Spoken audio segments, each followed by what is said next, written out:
जी अस्सलाम वालेकुम। आपका इस कमरे में आना, उस कमरे में आना मुबारक करे अल्लाह। आमीन। आपका क्लास की सर्च में ऊपर नीचे घूमना, ये छोटी छोटी बातें याद रह जाती हैं बस। कभी इधर, कभी दर बदर, कभी इनके दर, कभी उनके दर।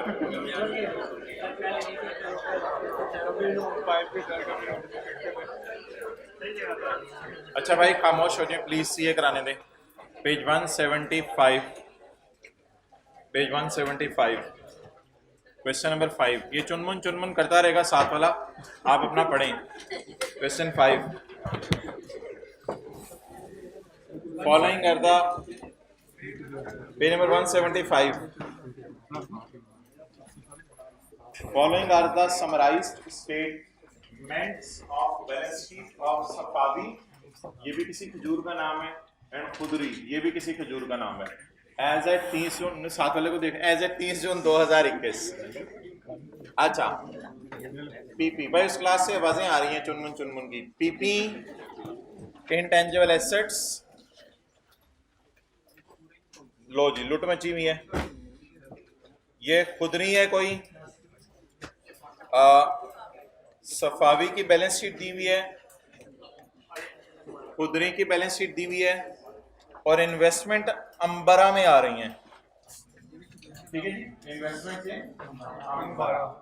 अंबारा, ठीक है जी, अंबार।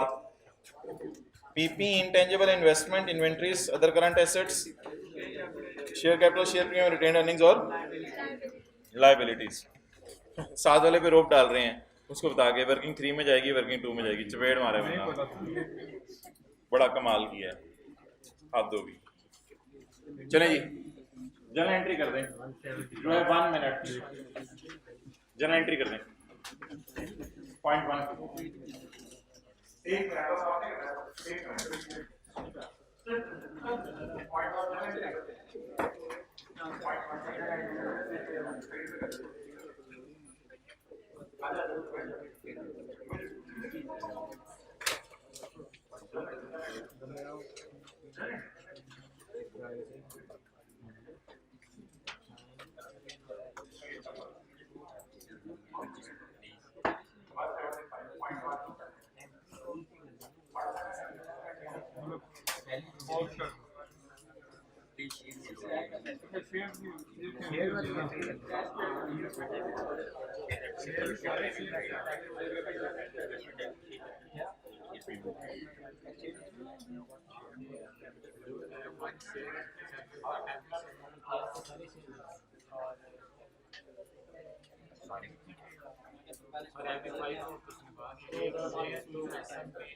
एक के बदले एक, एक के बदले एक, एक के बदले एक।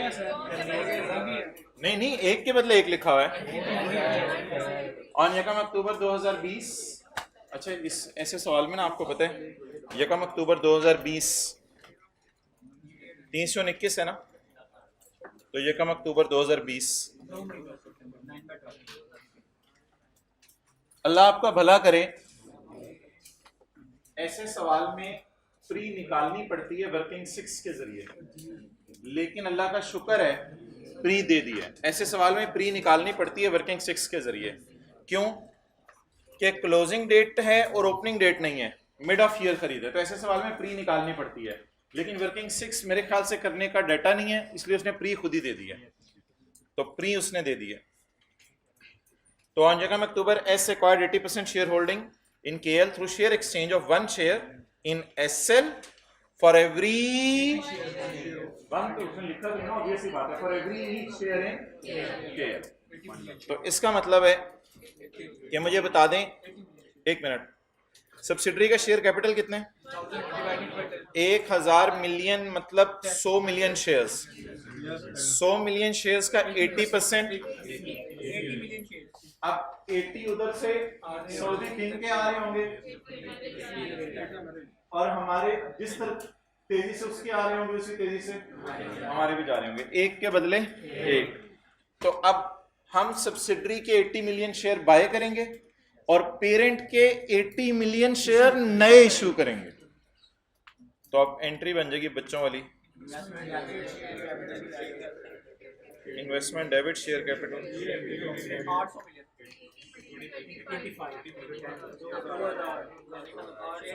भाईजान ज्यादा कंसोलिडेशन चढ़ी हुई है तो थोड़ी सी आवाज ऐसा कर लें, मुझे भी बोलना है, मैंने भी फीस देनी है। और दीवानों की तरह पेपर में 8 इंटू 15 ना लग रही है कि यही काम करने पूरे पेपर में, जाहिर बैलेंसिंग आ जानी है 1200। ये एंट्री जरा देख लें हुई भी है या नहीं हुई भी। Share issue has not been recorded in the books, share issue किताबों में रिकॉर्ड नहीं हुआ। अच्छा एक बात सुने, असल में वर्किंग वन में जो इन्वेस्टमेंट्स जानी है ना, वो इन्वेस्टमेंट्स सवाल में अवेलेबल बैलेंस शीट के मुंह पे नहीं है। इसका मतलब है शायद सब्सिडरी को हमने इतने में ही खरीदा है और कोई सऊदी किंग को हमने चीज नहीं दी। सऊदी किंग आया, हमने कहा थोड़े से पैसे ले लो, थोड़े से शेयर ले लो, थोड़ी सी बिल्डिंग ले लो, उसने कहा मुझे बस शेयर दे दो, तो बस शेयर के ऊपर हमारी डील हो गई है। ये जनरल एंट्री हम किताबों में कर देंगे और ये कहां चली जाएगी, वर्किंग नंबर 1 में।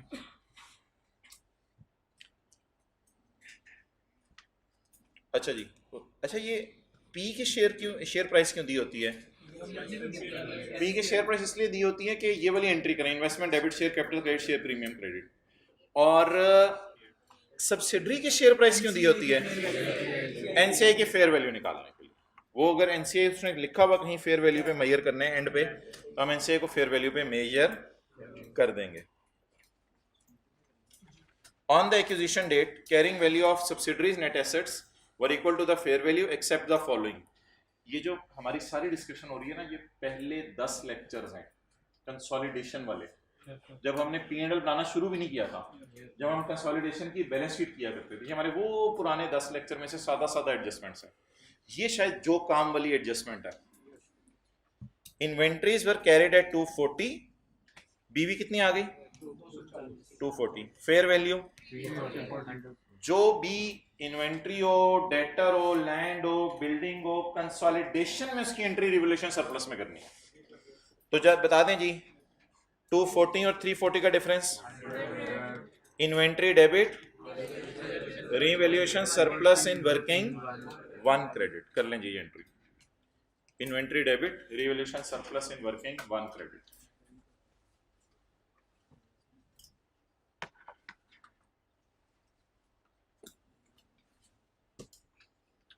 अच्छा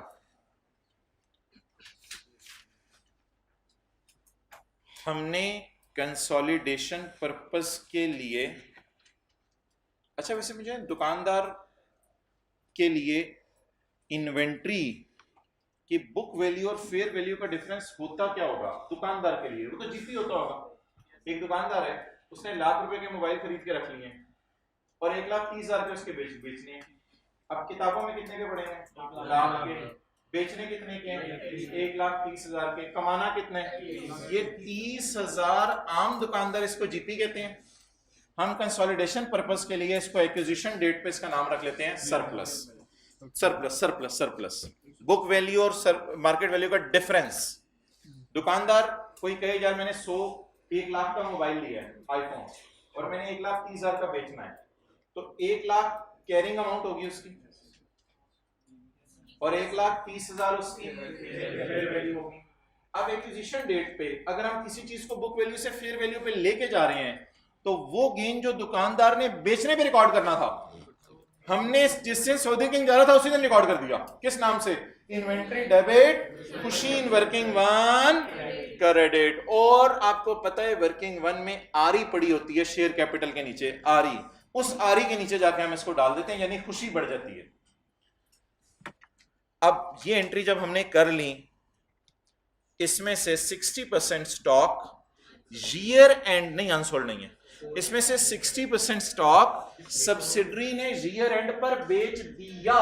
भाईजान ये आउटसाइड वर्ल्ड को बेचा है, ये P2S वाला नहीं है कि उल्टाना है कुछ, ये इसने आउटसाइड वर्ल्ड को स्टॉक बेच दिया है। अब हुआ क्या, ये था सऊदी किंग, जब ये सऊदी किंग जा रहा था मुंह उधर करके सऊदीया की तरफ जा रहा था, तो इसके जाने पर हमने एक्विजिशन डेट के ऊपर 100 मिलियन का गेन रिकॉर्ड कर लिया।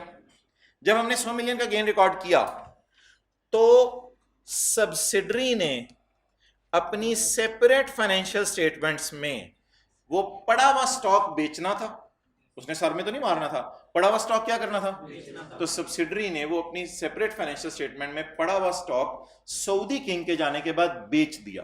तो हमने सब्सिडरी को कहा, सब्सिडरी पुत्र पुत्र, जो काम बाप तेरा कर चुका है अगर वो बेटा दोबारा करे तो बाप को कुछ नहीं कहना, बाप तो बाप है, बाप को कुछ नहीं कहना, बेटे को कहना है, बेटे जितना काम, पुत्र क्या क्या हुआ है, तूने क्या किया है, कहते 60% प्रॉफिट मैंने भी बुक कर लिया, 60% गुड्स का मतलब 60% प्रॉफिट, कहते 60% मैंने भी बुक कर लिया है, 60% of these were sold by subsidiary to outside world. हमें एतराज नहीं है आउटसाइड वर्ल्ड पे बेचने पे, इस बात में हमें एतराज नहीं है, by outside world during the year, and obviously S booked 60% profit, and obviously S booked 60% profit. जी पूछें। जितना उसने गुड्स बेची उसको तो 100% प्रॉफिट उसने बुक किया होगा, जितना प्रॉफिट टोटल था उसका तो 60% किया ना, मैंने माना जो गुड्स बेची हैं उसका सारा प्रॉफिट बुक किया, लेकिन जिस स्टॉक को हमने मार्केट वैल्यू पे लेके गए हैं उसमें से इसने 60% बेचा, तो उसका 60% प्रॉफिट इसने बुक किया ना। तो आप बता दें हम 60% को, अब्दुल्ला को उधर भेज दो अपनी जगह पे भाई, अभी 5-7 मिनट ऊपर ही रहो आप शहरियार, और आप अब्दुल्ला को अपनी जगह भेजो दानिश। आप बता दें हम जो प्रॉफिट एक्विजिशन डेट पे सरप्लस में जा चुका है और बुक हो चुका है उसको हम अपने एतबार से रिवर्स करें वर्किंग वन में जाके, या सब्सिडरी को कहें तुम जीपी रिवर्स करो, तो बता दें कितना जीपी रिवर्स करेंगे। बाकी 40% जीपी कब रिवर्स होगा, अगले साल जब सब्सिडरी इंशाल्लाह बेचेगी बाकी 40% भी ओके। हम मिसाल के तौर पे 100 चीजें थी, 100 चीजों की खुशी हमने बुक कर ली 1-1 मिलियन, 100 में से 60 उसने बेच दी, तो 60 पे उसने भी प्रॉफिट बुक कर लिया। उन 60 का उल्टा दें, बेटे के किए हुए काम को उल्टाने या बाप के किए हुए काम को। जी अब रिवैल्यूएशन सरप्लस डेबिट करने की जरूरत नहीं, बना तो वही एंट्री उल्टी हो जाएगी। ये किसने प्रॉफिट बुक किया है, एसआरई डेबिट और इन्वेंट्री क्रेडिट, कितने से जी, पेरेंट से बिल्कुल नहीं आई ये चीज, पेरेंट से बिल्कुल नहीं आई। पेरेंट ने for the purpose of consolidation working one में जाके इस सरप्लस को बुक कर लिया, वो बोला मैं रिवर्स करवाना चाहता हूं, वो इसने बुक कर लिया, लेकिन वो एक्विजिशन डेट वाला था, वो इसलिए रिवर्स नहीं हो सकता कि उसकी बेस पे गुडविल निकलनी है, तो इसलिए वर्किंग वन को नहीं अब आपने छेड़ना। इंस्टेड ऑफ छेडिंग वर्किंग वन की बजाय, अच्छा एक जरा नोट करें बात, एक होते हैं ये share capital, sorry adjustment account, इसमें आपको पता है शेयर कैपिटल होता है, रिटेन्ड अर्निंग होती हैं, और एक होता है एसआरई, क्लोजिंग आरई फर्ज करें 700 है, ऐसे ही फर्ज करें प्री 200 है, अगर 200 में कोई चेंज लानी है ना आपने, तो वो यहां लाएंगे सरप्लस के नाम से, एसेट डेबिट सरप्लस क्रेडिट, तो वो 200 की चेंज आप यहां लाएंगे, बाद में ये क्या बचेगा, ये तो भाईजान 500 है। आज जरा फील करें एक चीज को, फील करें 700 माइनस 200, 500 ऐसा ही में पड़ा हुआ है, ये देर में है working one working two, 700 minus 200, 500 इधर पड़ा हुआ है, 200 इधर पड़ा हुआ है। बता दें जी हमारी सब्सिडरी का प्रॉफिट 700, हमारी सब्सिडरी का प्रॉफिट 700 या आरई 700 में से ये प्री और ये पोस्ट, ये क्लोजिंग कैसे, क्लोजिंग और आरई लिखते हैं ना, तो कितने लोगों को आज ये ज्यादा बेहतर समझ आया, 700 minus 200 post. What is closing? 700 में से 200 इधर ले गए, कितना बच गया? 500। तो असल में ये अकाउंट 500 शो कर रहा होता है ना, और ये 200। अब जिस दिन सऊदी किंग जा रहा था तो सऊदी किंग ने कहा यार ये इन्वेंट्री मेरे जाने के बाद तूने बेचनी है। हमने कहा हाँ बेचनी है। कहता तुम्हें फायदा आएगा। हमने कहा हाँ फायदा आएगा। कहते खरीदी तो मैंने भी है, खरीदी मैंने, फायदा तुम कमाओ, इसका फायदा मुझे दो। तो हम यहां लाके उसका फायदा बुक कर लेंगे। Inventory debit, surplus in working 100 rupees है ना, 100 रुपीज से क्रेडिट। और उसके जाने के बाद ये जो प्रॉफिट है हम खुद कमाएंगे अपनी मेहनत करके, दिन रात एक करके, ये प्रॉफिट हम खुद कमाएंगे उसके जाने के बाद। इस प्रॉफिट में हम दोबारा प्रॉफिट बुक करेंगे। वाई? क्योंकि हमने अपनी सेपरेट फाइनेंशियल स्टेटमेंट में IAS 2 में पढ़ा हुआ है, स्टॉक कॉस्ट पे पढ़ा रहता है, वो नहीं जाता आसमानों के ऊपर। तो हमारी सेपरेट फाइनेंशियल स्टेटमेंट में स्टॉक कॉस्ट पे पड़ा होगा, उसके जाने के बाद कितना बेचा 60, और कितना स्टिल पड़ा रह गया वो फिर कभी हम बेच देंगे। तो फिलहाल सऊदी किंग के जाने के बाद हमने कितने परसेंट पे प्रॉफिट बुक कर लिया? 60%। 60% वाला प्रॉफिट उल्टा दें। बहरहाल ये बात तो जितनी मर्जी फैला लें। तो किस पे 60 हमने तो रिकॉर्ड किया हुआ कर लिया ना, क्योंकि बाप ने रिकॉर्ड कर लिया हुआ था, बाप का रिकॉर्ड करना काफी है। हमने सेपरेट फाइनेंशियल स्टेटमेंट में अर्न किया है, बस हमारी सेपरेट फाइनेंशियल स्टेटमेंट में अर्निंग काफी है। मैं तो अब कंसोलिडेशन कर रहा हूं, तो कंसोलिडेशन पर्पस में किसी चीज का प्रॉफिट 2 दफा बुक होना चाहिए या 1 दफा? जो मर्जी कर ले वो। फिर हमने वर्किंग 1 में बुक कर लिया हो। Okay, still if you have confusion, class के बाद मैं बैठ जाता हूं, इस एडजस्टमेंट के ऊपर ऐसे लिख के ले आए। चलें आगे, चलें जी, हो गया ये पोस्ट हो गया, चलें जी डन। तो असूल क्या बताया था? इजी मार्क्स पेपर में लेने हैं पहले। ये मार्क्स अल्हम्दुलिल्लाह सारे ले लेंगे, इसमें मुझे खतरा नहीं है, क्योंकि ये बीवी और फेयर वैल्यू का डिफरेंस है। ये मार्क्स सारे ले लेंगे। मसला किन मार्क्स का है? मसला इनका है जिसको उल्टाना है। उल्टाना कितना है? जितना। अच्छा, अब मेरा आपसे एक सवाल है, ये आपने नोट कर लिया? It is sold by S to outside world and obviously S books booked. इस 100 मिलियन का 60% इसने बुक कर लिया। ये जीपी परसेंटेज नहीं दी हुई, ये है 100 में से 60 चीजें उसने बेच दी हैं। अच्छा, अगर ऐसे लिखा होता, अगर ऐसे लिखा होता तो क्या आप करते? 40% is still unsold on 30 जून 21। फिर क्या करते हैं? बिल्कुल इसके दरमियान में स्लैश डालने लगा। फिर भी यही करते, क्योंकि 40% बेचारी सब्सिडरी नहीं बेच सकी, तो कितना बेच दिया तो कितने का प्रॉफिट बुक कर लिया, फिर तो मसले। उसी तरह सेम ये एडजस्टमेंट पेपर में येलो से भी चेक हो सकती है, और ये एडजस्टमेंट पेपर में स्काई ब्लू वाली अंग्रेजी से भी चेक हो सकती है। दोनों का जवाब विल बी सेम। नोट करें जी, 40% is still unsold on 30 June 21। It has same meaning।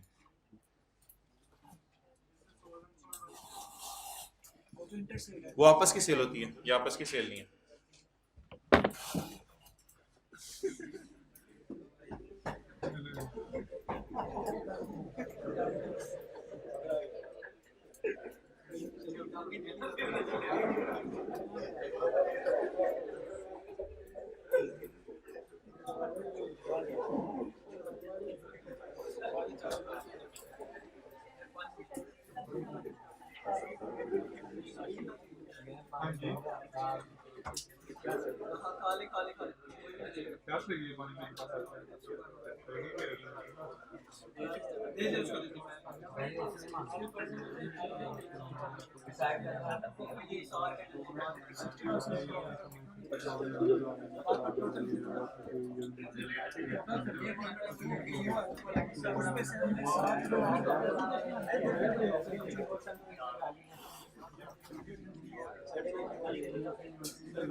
Abu बकर, आवाज आ रही है आपको?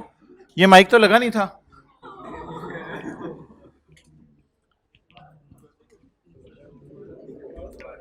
ओके, चलें जी।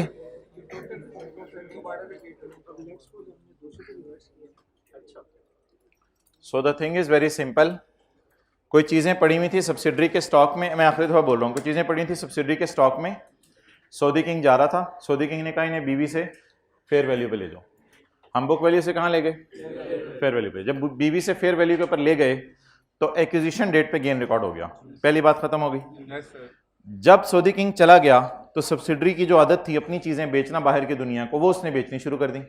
तो सब्सिडरी को हमने कहा यार वो प्रॉफिट हमने खुद बुक कर लिया हुआ, तो तुम ऐसा करो ना बुक करो। सब्सिडरी ने कहा भी मैंने सारी तो बेची नहीं, वह मैंने कुछ उसमें से 100 में से कुछ 50-60 तकरीबन, चलो 60 कर लो, 60 चीज़ें बेची हैं। हमने कहा यार उस पर ना प्रॉफिट उल्टा लो क्योंकि हम रिकॉर्ड कर चुके हैं, इससे ज़्यादा आप और क्या चाहते हैं। अगला पॉइंट पढ़ें जी। लेकिन इसमें मेरा एक सवाल ज़रूर है कि P&L के एंगल से इसको कैसे टेकअप करेंगे? P&L के एंगल से, P&L के एंगल से ना ये तो बैलेंस शीट टाइप एडजस्टमेंट है। एड 16, क्योंकि आपने प्रॉफिट उल्टाना है ना, add 16 cost of sale and working 5 में 60 रुपए को डेबिट साइड पे लिखेंगे। It is how it this adjustment will be done in the question of P&L। Profit उल्टाने का क्या तरीका है? कॉस्ट ऑफ सेल डेबिट कर लो। क्या चीज? नहीं ये तो अदर इनकम है ही नहीं, ये तो जीपी टाइप चीजें हैं, sale cost of sale GP. चलें जी अल्हम्दुलिल्लाह, ये सवाल तो खत्म हुआ। इस सवाल में आगे कुछ भी नहीं है, बेजान सी एडजस्टमेंट्स हैं, पढ़ लें आप, आगे सारे इजी मार्क्स हैं। एक लैंड है जिसकी नील वैल्यू है and at a fair value of 50 million. किस डेट पे? लैंड एट एक्विजिशन डेट पे। The land was allotted unconditionally to KL। Land unconditionally KL को दी गई है, यानी हुकूमत ने कोई कंडीशन नहीं लगाई। By the government free of cost, ये कौन सा स्टैंडर्ड था? फ्री में दी गई है, IAS 20 in 2018 when it's fair value was 40 million. चलें जी, सबर, ये 2018 है, हमारा साल कौन से?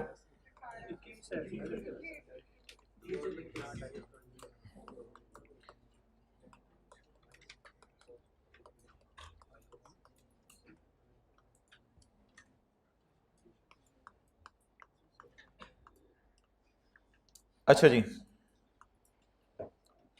एक्विजिशन डेट क्या है? 1 अक्टूबर 20। बीवी बताएं। बीवी 0 है। बीवी है? नहीं है। बीवी है? नहीं है। बीवी है? नहीं है। बीवी 0। आगे चलें। Fair value, fair value contingent asset. अच्छा जी, बोले फेयर वैल्यू या contingent liability? Asset virtually certain. अच्छा जी, अब आप बता दें जल्दी। 18 पे क्या होगा? 18 पे वो कह रहे नहीं, प्रोबेबल पॉसिबल। अच्छा बता दें 18 में कितनी है? 40। अच्छा जी, अब आपको कौन सी इंफॉर्मेशन अजीब सी लग रही है? 40 अजीब सा लग रहा है। असल में ना IFRS 3 और 10 कहता क्या है? किताबों में कितने का पड़ा हुआ है? किताबों में कितने का पड़ा हुआ है? अच्छा, IAS 20 में कितनी ऑप्शंस थी? 2। क्या ऑप्शन थी? FIFO वेटेड एवरेज, चपेट मारे, FIFO वेटेड एवरेज थी IAS 20 में।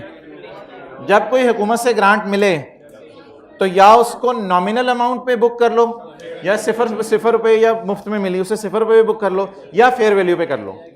अगर उसने फेयर वैल्यू पे बुक किया होता तो 40, क्योंकि लैंड है ना, तो 40 वाली शायद 40 पे ही पड़ी होती, लेकिन उसने तो फेयर वैल्यू पे बुक ही नहीं किया। उसने किस पे रखा हुआ है? उसने अपनी सेपरेट फाइनेंशियल स्टेटमेंट्स में किस पे रखा हुआ है? नहीं कॉस्ट पे रखा हुआ। सवाल चीख के बता रहा है, जो मैं आहिस्ता से बताऊंगा। Land was carried at 0। ये इंटरनली जनरेटेड ब्रांड नहीं, जैसे 0 पे पड़ा होता था, उस तरह की कोई चीज। Land was carried at 0। मुझे तो, अगर आपको नहीं भी लग रहा, मुझे तो ये बीवी लग रही है। और बीवी कितनी है? 0। Land was carried at 0 and at a fair value of 50। अब 2018 में अगर उस वक्त हमने फेयर वैल्यू पे रखी होती तो वो फिर और बात थी, वो उस वक्त फिर 40 पे होती तो आज बीवी भी 40 होती, तो फिर शायद सरप्लस कुछ हो रहा था। फिलहाल for the purpose of IFRS 3 and 10 हमने एक्विजिशन डेट पे क्या, सब्सिडरी की सेपरेट फाइनेंशियल स्टेटमेंट्स में जा जाके एक एक चीज को देखना होता है और देख के ये जज करना होता है कि कौन सी चीज की क्या बुक वैल्यू है और क्या फेयर वैल्यू है, उन दोनों का डिफरेंस ले लेना होता है। तो ये बेसिक रूल है, पूरे स्टैंडर्ड के लिए याद रखिएगा। बीबी को फेयर वैल्यू से कंपेयर करना होता है एट एक्विजिशन डेट। कितना डिफरेंस आ गया? 50। अच्छा, अब जो लोग गलत डिफरेंस निकाल के आए होंगे वो पेपर में निकाल के आएंगे 10 रुपए, लेकिन उनको एसेट डेबिट और surplus in working one credit करने की दानिश एंट्री के नंबर मिल गए होंगे, उनको वो वाली एंट्री के नंबर मिल गए होंगे। कौन से नंबर उनके मिस हुए होंगे? अमाउंट के मिस हुए होंगे। तो ये जो ऐसी एडजस्टमेंट आती है ना पेपर में कभी, ये जो पिछली दफा और ये वो मैं उनको बता रहा हूँ, आपको बता रहा हूँ, तो आपके साथ जो आनी है वो तो अगली दफा वालों को बताऊंगा। आपके भी सवाल में जो 5-7 एडजस्टमेंट आएंगी ना, उसमें 1-2 में आपको तुक्के ही मारने पड़ेंगे, लेकिन मारिएगा जरूर कुछ ना कुछ तुक्का, ठीक है। अब बता दें सादा सी entry, land debit surplus in working one, क्योंकि सऊदी किंग यही कहेगा ना मेरे जाने के बाद तुम लोगों ने 50 की लैंड बेच लेनी और सारा फायदा खुद उठाना है। तो जब सरप्लस वर्किंग वन में आ जाएगा तो वर्किंग वन में इक्विटी में जान पैदा होगी, तो फिर इन्वेस्टमेंट की प्राइस वो ज्यादा डिमांड करेगा। जी उमेर भाई, कोई मसला नहीं, थोड़ी ऊंची कर लेंगे बच्चे, हाजिरों में, घरों में जाके ऊंची नहीं करूंगा। अच्छा जी, आगे यार बेजान सी एडजस्टमेंट्स हैं। अच्छा चलें, आज मैं आपका टेस्ट लेता हूँ, सादा सादा एडजस्टमेंट्स हैं। मैं आपका टेस्ट लेता हूँ कि आपके दिमाग की सोच कहीं और है या यहाँ है। यकम जनवरी 21 को एसएल ने बेचा है सॉफ्टवेयर केएल को, सब्सिडरी ने पेरेंट को, देख लेने दे पुट्ठा ही ना हो जाए। यस, पेरेंट ने सब्सिडरी को, पेरेंट ने सब्सिडरी को बेचा है for 120 million, it's carrying value is 90 and it's remaining life is 3 years। चल सोच लें कुछ, सोच लिया, सब कुछ सोच लिया। चलिए अब मैं ज़बानी बताऊंगा। S2P P2S, पहली बात खत्म। What is gain?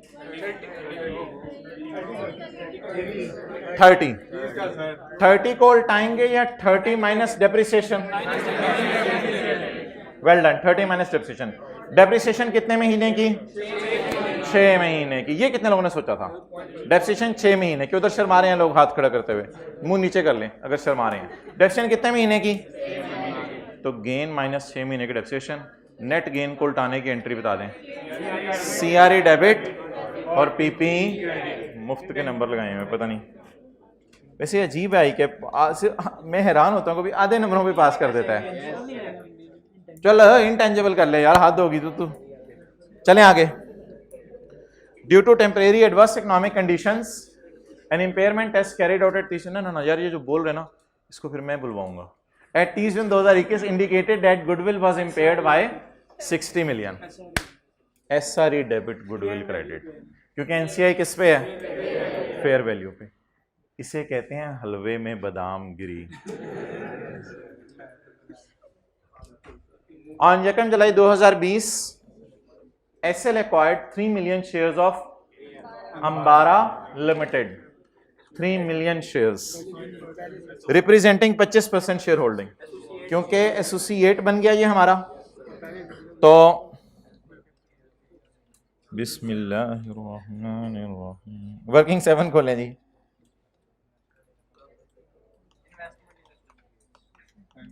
Investment in बबलो, investment in associate, cost 3 million shares.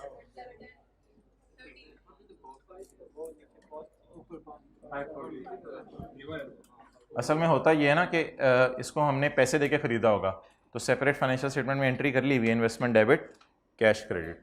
तो ये इन्वेस्टमेंट कितनी आगे जी? 540। अच्छा यार आप फॉर्मेट देख लें, पहले फॉर्मेट देख लें मोहतरम। हमें पोस्ट, हमें पोस्ट आरी चाहिए। पोस्ट आरी होती है क्लोजिंग माइनस प्री, लेकिन अगर क्लोजिंग माइनस प्री ना भी मिली तो हम प्रॉफिट से भी देख लेंगे। पोस्ट होता है बस खरीदने और ईयर एंड के दरमियान वक्फा। और इसके साथ हमें सारे जरा गौर से सुन लें, इसके साथ हमें ना पोस्ट रिवैल्यूएशन सरप्लस भी चाहिए होता है। Closing minus pre, post revaluation surplus.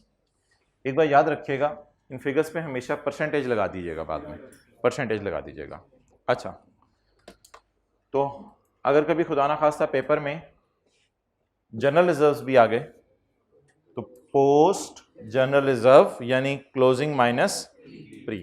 अच्छा, वर्किंग 7 आपने हमेशा ना इस एंगल से सोचनी है कि अगर 6 साल से हमने खरीदा हुआ इसको तो क्लोजिंग माइनस प्री 6 साल की, अगर 6 साल से खरीदा हुआ इसको क्लोजिंग माइनस प्री 6 साल की पोस्ट आ जाएगी। कई दफा ऐसा होता है पेपर में कि क्लोजिंग माइनस प्री का डेटा नहीं देता। आज एक बात करने लगा हूं, फिर उसमें ना अपने एसोसिएट को खरीदा करंट ईयर में होगा, फिर उस सवाल में ना करंट ईयर में खरीदा होगा, क्योंकि फिर करंट ईयर के पैट से ही हम खेल सकते हैं। हम सिर्फ देखेंगे करंट ईयर के पैट में हमारा कितना हिस्सा है, करंट ईयर के पैट में हमारा कितना हिस्सा है। या तो 6 साल पुरानी प्री दे, दोनों 6 साल पुरानी, और आज की क्लोजिंग दे, फिर तो अल्लाह का शुक्र है हम पोस्ट निकाल लेंगे। लेकिन अगर सवाल में क्लोजिंग और प्री नहीं दे रहा तो फिर पेपर में देखिएगा वो सवाल होगा ना, उसमें इसी साल खरीदा होगा या इस साल के कहीं मिड में खरीदा होगा, क्योंकि फिर हम पुराने प्रॉफिट्स कहां से लाएंगे, क्लोजिंग माइनस प्री तो हमें पता ही नहीं, तो फिर इस साल के प्रॉफिट से गुजारा चलाएंगे। Done, okay. वो अलग बात है, वो अलग बात है कि जब यहां पैट आता है तो मैंने बताया था यहां माइनस डिविडेंड करना होता है, वो अलग बात है, वो बात अपनी जगह है।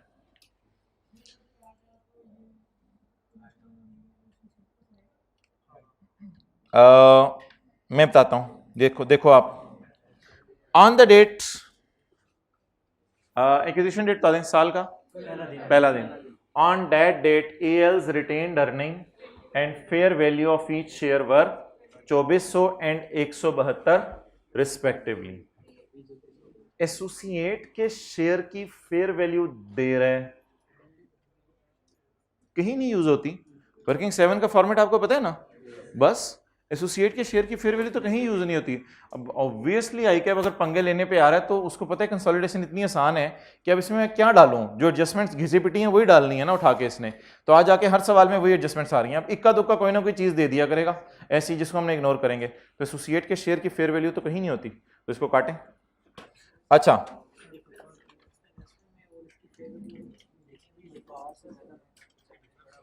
कुछ बच्चे कह रहे हैं कि हमने 3 मिलियन शेयर्स को मल्टीप्लाई किया है 172 से। ये क्या है, on the AL retained earning and AL's fair value of each share was ₹172। तो 3 मिलियन को जरा 172 में से मल्टीप्लाई करो, 516। तो ये कह रहे हैं हमने 516 में शायद अंबरा को खरीदा है। बिल्कुल ऐसी बात नहीं है। जब सवाल का मुंह बता रहे कि आपने 540 में अंबरा को खरीदा है तो आपने इतने में ही खरीदा है। और मैंने आपको कई दफा बताया था कि शेयर जरूरी नहीं आपको फेयर वैल्यू के ऊपर बाजार में मिले। अगर आपने किसी कंपनी के एकदम 25% शेयर खरीदने हो तो फिर आप किसी एक ही बंदे को पकड़ते हैं, वो शेयर होल्डर ज्यादा के पास आप जाके नहीं ले सकते, किसी एक बंदे को आप पकड़ते हैं और पकड़ के उसे कहते हैं यार ये शेयर मुझे दे दे, तो वो फिर महंगे भी मिल जाते हैं। तो ये जबरदस्ती कोई चीजें टैली करने की कोशिश नहीं करनी। ओके, इन्वेस्टमेंट इन एसोसिएट के कॉन्टेक्स्ट में और हर कॉन्टेक्स्ट में जब भी आपको वो फेयर वैल्यू दे दे, अगर ये लफ्ज लिखा होता ना on 1 July SL acquired 3 million shares of अंबरा एट ₹172 ईच, अब समझ आ गई बात। फिर हम कितने के ऊपर इन्वेस्टमेंट रिकॉर्ड करते, और फिर शायद इन इन्वेस्टमेंट्स के साथ एट अंबरा ना लिखा होता, इन इन्वेस्टमेंट के साथ खाली इन्वेस्टमेंट का लफ्ज लिखा होता, फिर वो सवाल की थीम ही शायद डिफरेंट होती। पहली बात ये होगी। दूसरी बात, क्लोजिंग आरी गिवन है, कितनी है, नहीं गिवन। कौन सी आरी गिवन है, एट एक्विजिशन डेट, लेकिन मुझे लग रहा है ये साल के पहले दिन की भी है, साल के पहले दिन की भी यही है और प्री भी यही है। Next, during the year AL reported a net loss of 280 million. AL ने नेट लॉस शो किया 280 का। आपकी मर्जी है, वर्किंग 6 करनी है कर लें, नहीं करनी ना करें, इट्स अप टू यू। आपकी मर्जी है, वर्किंग 6 करनी है कर लें, नहीं करनी ना करें। मुझे बता दें वर्किंग 6 में ये ओपनिंग आ रही है जो क्लोजिंग आ रही है? ओपनिंग आ रही है। अब अगर वर्किंग 6 में ये ओपनिंग आ रही है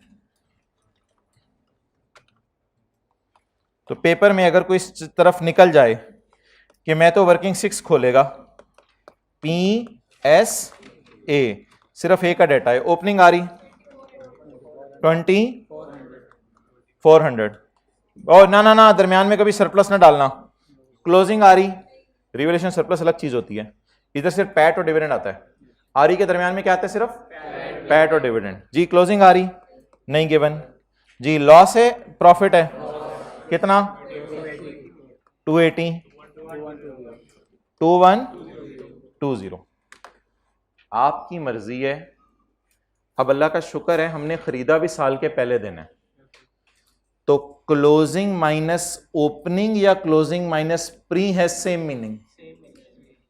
क्लोजिंग माइनस प्री करके परसेंटेज लगा दें, क्लोजिंग माइनस प्री करेंगे तो भी नेगेटिव 280 आ जाएगा, क्लोजिंग माइनस प्री कर लें तो भी यही आ रहा है, या डायरेक्ट लॉस को उठा के परसेंटेज लगा दें। लॉस क्यों?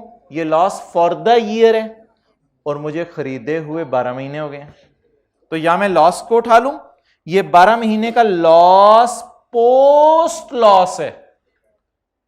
ऐसा ही है ना, लॉस फॉर द ईयर होता है और हमने खरीदा साल के पहले दिन है, ये पोस्ट लॉस है या क्लोजिंग माइनस प्री। अच्छा फड्डा पता है कब होता? अच्छा सवाल तब बनता जब हमने इसको कई 1 अक्टूबर को खरीदा होता, फिर हम क्या करते? फिर आपको पता है वो पुराने तरीके से हम प्री निकाल लेते और क्लोजिंग माइनस प्री करके फिर हम चलते, क्लोजिंग माइनस प्री करके चलते। अभी हमें क्लोजिंग माइनस प्री करके चलने की जरूरत नहीं है। क्यों? क्लोजिंग माइनस प्री भी कर सकते हैं, लॉस पे भी लगा सकते हैं। क्लोजिंग माइनस प्री करें नेगेटिव 280 या डायरेक्ट, लेकिन इस पे परसेंटेज साथ साथ लगाते रहना, परसेंटेज साथ साथ लगाते रहना जी, 1 बाय 1 जी जी। अगर चलें कोई मसला नहीं यार, क्या जल्दी है हमें? यकम बोले वाले साल का पहला दिन, यकम 7 और 30 जून 21 2400 नेगेटिव 280 2120। अगर हमने इसे यकम अक्टूबर को खरीदा होता, कैलकुलेटर पकड़े, प्री बताएं ना ऐसे तो ना करें, प्री बताएं प्री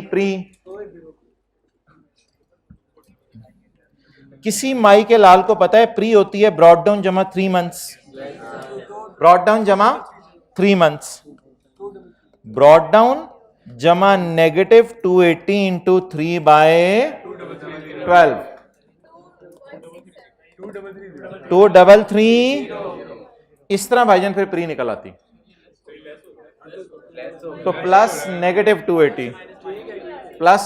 280 मैंने लिखा है, आप प्लस माइनस 280 करके इसको माइनस कर दो, कोई मसला नहीं, जैसे मर्जी आप कंफर्टेबल। मैं तो वो प्लस इसलिए लिखा है कि इधर मैंने नेगेटिव साइन यूज कर लिया। और आराम है, प्री निकल आई तो इस तरह प्री निकल आएगी, क्लोजिंग माइनस प्री, इस तरह कर लो, इट्स अप टू यू। चलें जी,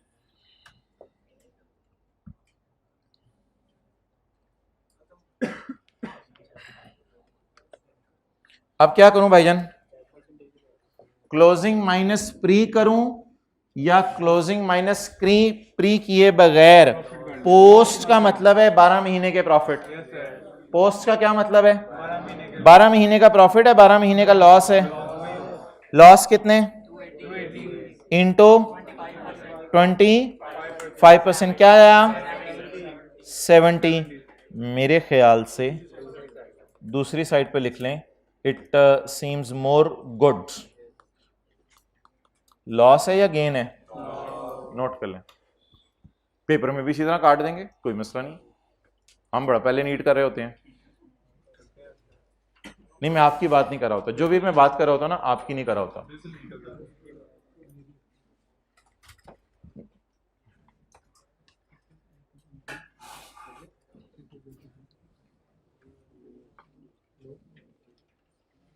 जी भाईजान, आगे चलें। क्या हमारा एसोसिएट के अर्निंग्स में ही हिस्सा होगा या उसके सरप्लस में भी हिस्सा होगा? उसके सरप्लस में भी हिस्सा होगा। चलें, मुझे बताएं,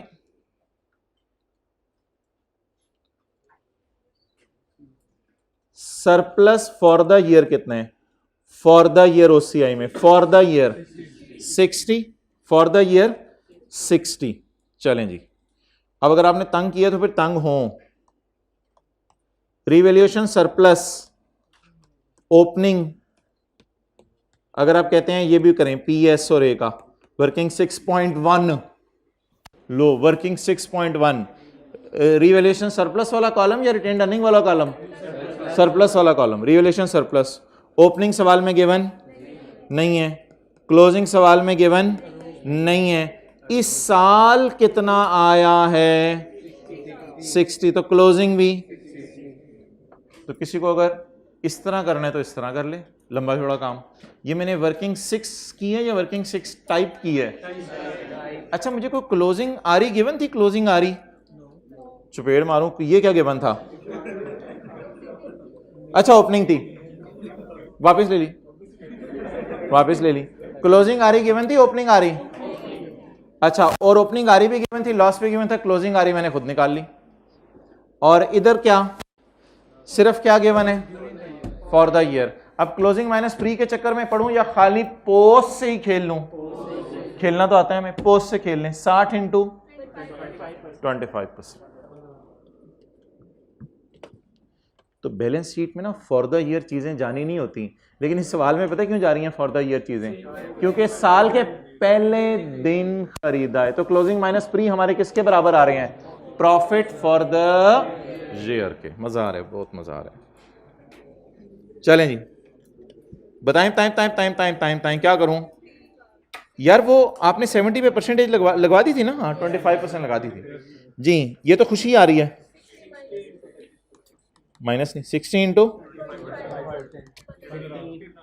15, डन। चलें जी, ऑन यकम July SL disposed of a machine to AL at a gain of 100%। 100% on what? On book value. नहीं, फिक्स्ड एसेट में कॉस्ट ना बोला करें ना, 100% ऑन बुक वैल्यू। डन। अच्छा जी, अब जरा डिस्पोजल का टी काउंट बनाएंगे, उसके बाद गेन निकालेंगे, गेन में से क्या माइनस करेंगे? डेप्रिसिएशन। उसके बाद जो नेट गेन आएगा उससे एंट्री करनी है या उस पे पीस शेयर लगाना है? क्योंकि ये किस से किसकी तरफ एडजस्टमेंट है? P2A। और अगले सफे पे इंपेयरमेंट आ रही है किसकी? एसोसिएट्स की। कितने रुपए? 1 मिनट, 130। ये कहां आनी है? जल्दी जल्दी जल्दी। कितनी? ये सवाल आधा हो जाना था यार, मेरे तो ख्याल से आधे से ज्यादा होना चाहिए था। ये तो अगर आप लोगों ने रिवीजन भी करके जाना था ना सारे टॉपिक्स के आखिरी दिनों में, तो मेरे ख्याल से तो ये 80-90% देने वाला मार्क्स था सवाल। बहुत आसान गलती से सवाल आ गया ये पिछले से पिछले अटेम्प्ट में। ओके जी, आप क्या पूछ रहे थे? जब हम पैड से लेते हैं तो ये पेमेंट जब हमने ये जो डिवाइस सर्विस से लेकर ट्रांसफर कर लेते हैं। नहीं नहीं नहीं नहीं, अगर सवाल बता दे तो लेंगे, वरना नहीं। नहीं हो रहा होगा ट्रांसफर, हो गया तो बताएगा। ओके, किसमें? अगर P&L मांगा होगा, बिल्कुल, अगर P&L मांगा होगा। आप ये सारी जो मैं एडजस्टमेंट्स करा रहा था, आप इनको बैलेंस शीट के एंगल से सोच रहे थे ना सिर्फ, क्योंकि बैलेंस शीट का सवाल है। अगर P&L के एंगल से सोचनी होती तो फिर हम वर्किंग 5.1 करते, लेकिन वो P&L के सवाल में सोचेंगे, तो इसको वर्किंग 7 के तरीके से लेके चलेंगे। डन।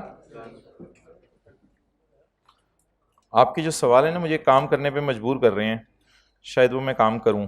अच्छा जी, वर्किंग 2 करूंगा तो बताऊंगा सबको क्या काम है। Page 171, page 171, question number 2। ये जी एक और बेजान सा सवाल है। Question 2, page number 171।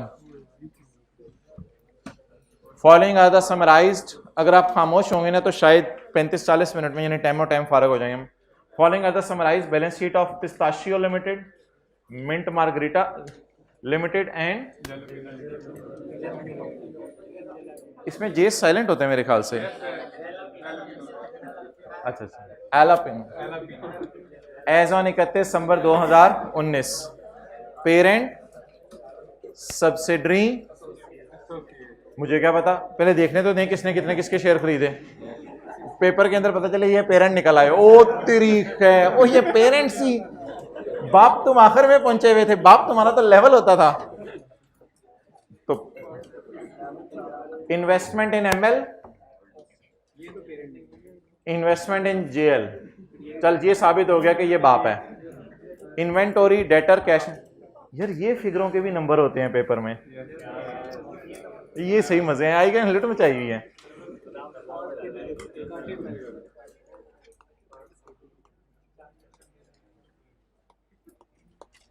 ये तो एसोसिएट है ना हमारी, अभी पता नहीं चला वैसे, share capital, share PM return, ये तो एडिशनल इंफॉर्मेशन है ना, छोड़े बैलेंस शीट ना आइएगा, हमारे फ्यूचर के साथ मत खेलें सर। ये 31 दिसंबर 19 है, हमें खुद ही खेलने दें, और ये 1 जनवरी 19 है। एसोसिएट को कब खरीदा है भाई, उस क्लास में चुप रहे, कोई चुप कराने वाला नहीं है, उस क्लास में चुप रहे। 1 जनवरी 19, साल के पहले दिन खरीदा एसोसिएट को, और सब्सिडरी को 1 अप्रैल 19 को। वर्किंग 6 में जान मार के प्री निकालनी पड़ेगी, अगर प्री ना दी हुई, प्री दे दी हुई है। Retained earnings of investee, date of investment की है, डेट ऑफ इन्वेस्टमेंट की है, तो प्री दी हुई है, तो जान ना मारते रहिएगा, पता चले जान मारते रहे पूरा दिन, तो जान मारने की जरूरत नहीं, प्री दी हुई है। ओके, वापस आ जाएं। तो ये एसोसिएट है और ये क्या है, सब्सिडरी। कैसे पता चला चाचू, ये फॉलोइंग कंसिडरेशन। अच्छा, कुछ बच्चों को ना ये पता नहीं चलता कि ये वाला पेज पेपर में आ गया है,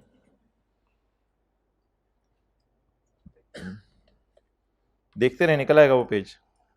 कुछ बच्चों को पता नहीं चलता कि पेपर में ये वाला पेज आ गया है, पेज नंबर 27।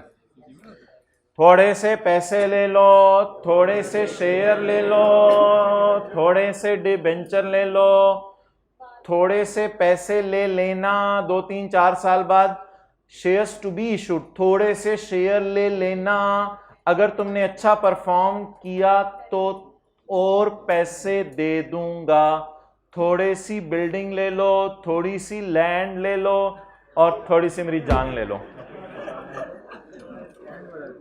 अब भी अगर तुम्हें सब्सिडरी नहीं बेचनी तो सऊदी किंग आप जाएं, अल्लाह आपको बांग्लादेश ले जाए। अच्छा हाँ, कुछ बच्चों को पता नहीं चलता कि ये वाली एडजस्टमेंट टेस्ट हो रही हैं, तो ये ना कंसिडरेशन का एक लफ्ज बड़ा मेन है।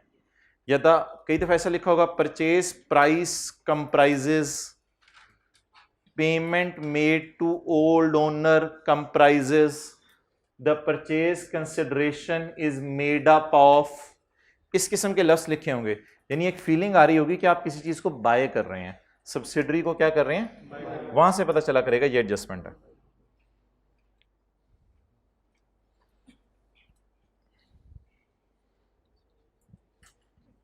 चांद बैठे हुए हैं सारे।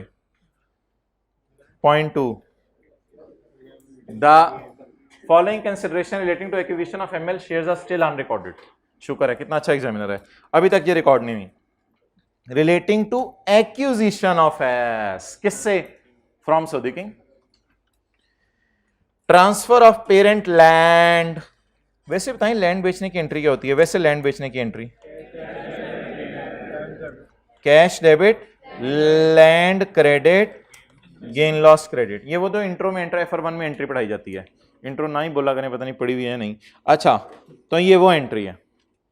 और लैंड आपको पता है कॉस्ट पे पड़ी होती है, ये बुक वैल्यू पे, और पैसे जो बेच के आते हैं वो फेयर वैल्यू पे होते हैं। असल में ना ये वाली एडजस्टमेंट टेस्ट हो रही है।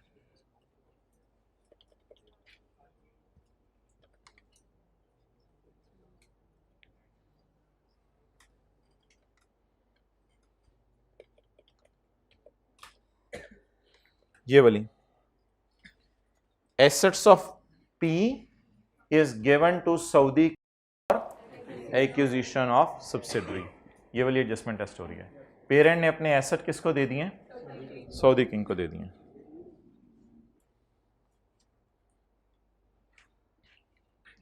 Land having carrying value of 88 and a fair value of 108। किताबों में कितने की है फेयर वैल्यू? इसकी जगह कैश आ रहा है या सब्सिडरी के शेयर्स आ रहे हैं? इन्वेस्टमेंट डेबिट करूं या शेयर्स डेबिट करूं? इन्वेस्टमेंट, और ये वर्किंग वन में चली जाएगी। और P&L बैलेंसिंग कितना? अच्छा, आप बता दें ये लैंड बेच के गेन आया है? बिल्कुल। और लैंड बेच के गेन आता था, साथ पैसे मिल जाते थे। अब लैंड बेच के गेन आ रहा है, साथ पैसे मिल रहे हैं या सब्सिडरी के शेयर्स मिल रहे हैं? सब्सिडरी के शेयर्स मिल रहे हैं। बैलेंस शीट में इसे एसेट्स में से निकाल देंगे। It is still unrecorded.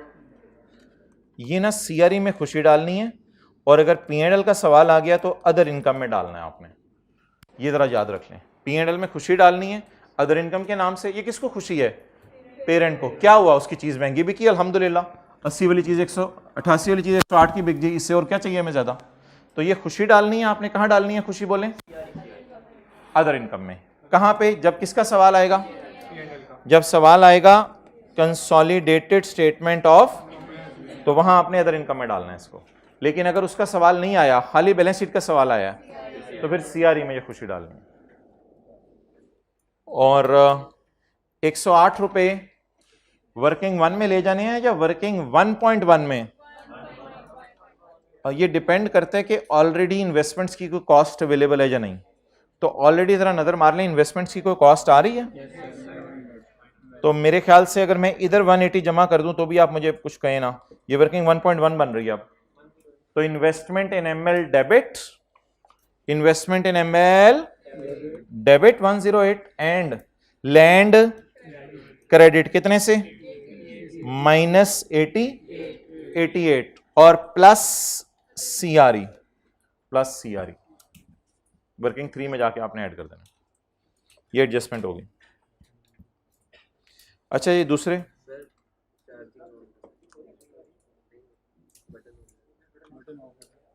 अच्छा ठीक है, करता हूं। दूसरा बुलेट मैं बाद में पढ़ता हूं। दूसरा बुलेट मैंने एंड के लिए रखा हुआ है क्लास में, इंशाल्लाह वो एंड पे आपको पढ़ाऊंगा। पॉइंट 3, ये पेरेंट के शेयर की फेयर वैल्यू दी हुई है और सब्सिडरी के शेयर की फेयर वैल्यू दी हुई है। इसका क्या करना है? चार्ट डालना है दोनों का। भाई पेरेंट के शेयर की फेयर वैल्यू का कुछ भी नहीं करना, क्योंकि थोड़े से पैसे ले लो, थोड़े से शेयर ले लो, शेयर ले ही दे ही नहीं रहे हम। इसलिए NCI एंड पे जाके देख लें किस पे है, तो इसलिए सब्सिडरी के शेयर की फेयर वैल्यू को गले लगाएंगे। यार बच्चों वाली एडजस्टमेंट्स दे रहे हैं। सब्सिडरी का है ये, किस किस की है? ML और JL कौन है? अच्छा, ये सब्सिडरी की है और ये एसोसिएट की है। इसको गले लगाएंगे, और एसोसिएट के शेयर की फेयर वैल्यू आपने कुछ नहीं करनी, पिछले सवाल में भी दी हुई थी, इग्नोर। एसोसिएट की शेयर, हाँ अगर लिखा होता कि we bought the share at 16 per share, वो फिर और बात होती।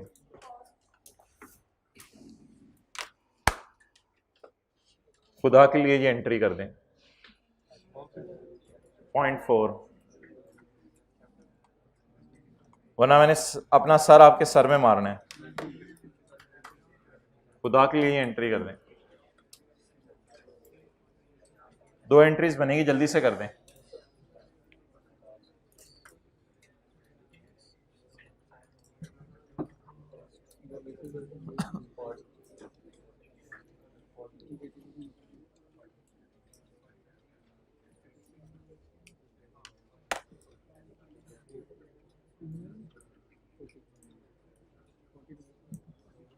हो गई जी, वेल डन।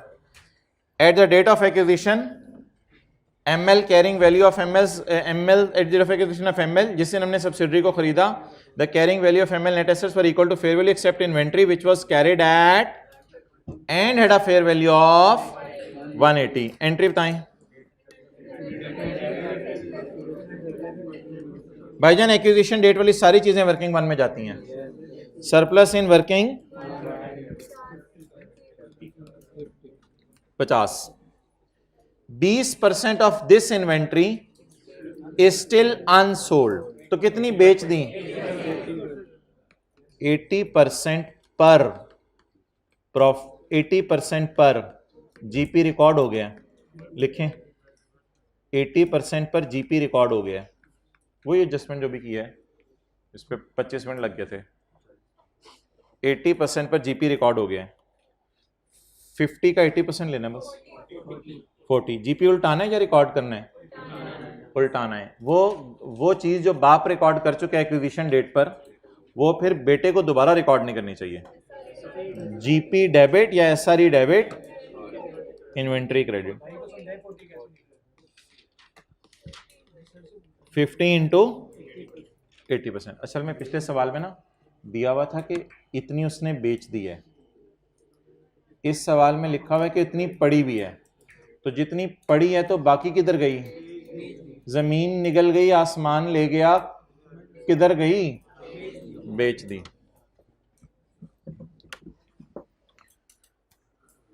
जेकम जुलाई को एमएल ने मशीन बेची है, मैं नहीं पढ़ा रहा,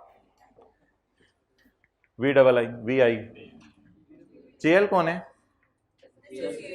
एसोसिएट ने डिविडेंड पे किया, अंडरलाइन कर लें पेड को। यार पेड को बैलेंस शीट में क्या करते हैं? वो क्वेश्चन 12 कंसोलिडेट उसकी तरह सोचें। पे तो सबने सब कुछ कर लिया हुआ है, पेड को तो पेपर में इग्नोर करते हैं, लेकिन इसने इधर इनकम में डाल दिया है पी ने। इसको आप लेस करेंगे जब P&L का सवाल कर रहे होंगे। कभी भी आपने बैलेंस शीट के सवाल में पेड के सिनेरियो को कुछ नहीं करना। याद आ रहा है क्वेश्चन नंबर 12 कंसोलिडेशन वाला, जिसमें 5 सिनेरियोस किए थे, उसमें 5वें सिनेरियोस में क्या कंक्लूड किया था कि अगर सब्सिडरी पेड कर दे तो भी पूरे सवाल में इग्नोर कर दें डिविडेंड, और अगर एसोसिएट पेड कर दे तो भी इग्नोर कर दें बैलेंस शीट के एंगल से। लेकिन अगर P&L का सवाल होता, अच्छा अब आप लिख लें, अगर P&L का सवाल होता तो इतने रुपए अदर इनकम से माइनस करते। अगर P&L का सवाल होता तो इतने रुपए अदर इनकम में से माइनस करते। इतने रुपए फिलिंग द ब्लैंक्स है। अगर P&L का सवाल होता तो इतने रुपए अदर इनकम में से माइनस करते।